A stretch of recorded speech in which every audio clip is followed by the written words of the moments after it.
আজকে আমরা দেখলাম প্রতীক জৈনের বাড়িতে ইডি রেড চলাকালীন মমতা বন্দ্যোপাধ্যায় সেখানে ঢুকলেন এবং সেখান থেকে গুরুত্বপূর্ণ নথি হার্ড ডিস্ক সহ নিয়ে বেরিয়ে পড়লেন।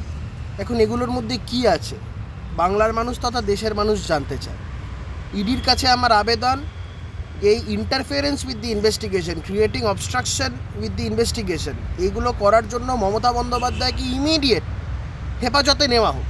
এবং মমতা বন্দ্যোপাধ্যায় এই ধরনের কার্যকলাপ করছেন যাতে আলটিমেটলি মানুষের মনে তো একটা সন্দেহ দানা বাজছে যে মমতা বন্দ্যোপাধ্যায় কী নিয়ে গেলেন। হঠাৎ করে একজন মুখ্যমন্ত্রীকে একটা কেন্দ্রীয় একটা তদন্তকারী সংস্থা তাদের একটা রেড চলাকালীন মুখ্যমন্ত্রীকে সেই জায়গায় কেন যেতে হচ্ছে এবং সেখান থেকে ফাইলপত্র হার্ড ডিস্ক সহ কেন আনতে হচ্ছে, এটা আজকের দিনে দাঁড়িয়ে একটা বৃহৎ প্রশ্ন। এবং এটা যদি কোনো সাধারণ মানুষ করতো, কোনো তদন্তকারী সংস্থা কি তাদের ছেড়ে দিত? আমার মনে হয় কেন্দ্রীয় তদন্তকারী সংস্থা এনফোর্সমেন্ট ডিরেক্টরেটের উচিত মমতা বন্দ্যোপাধ্যায়কে গ্রেপ্তার করে মমতা বন্দ্যোপাধ্যায়কে কাস্টাডিতে নিয়ে ইন্টারোগেশন করা এবং মমতা বন্দ্যোপাধ্যায় যে ফাইলপত্র বা হার্ড ডিস্ক নিয়ে বেরিয়ে এসেছেন সেগুলোকে বাজেয়াপ্ত করা। এইচএস কিংবা গ্র্যাজুয়েশনের পর প্যারামেডিক্যাল বা হসপিটাল ম্যানেজমেন্ট নিয়ে পড়তে চাও, কিন্তু সঠিক কোনো ইনস্টিটিউটের খোঁজ পাচ্ছ না?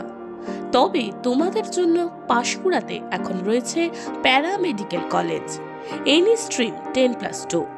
এখানে স্বল্প ব্যয়ে থাকছে বিভিন্ন কোর্সের সুযোগ, সাথে উন্নত ল্যাব, অভিজ্ঞ ট্রেনার, সরকারি সার্টিফিকেট এবং সর্বোপরি কোর্স শেষে 100% প্লেসমেন্ট।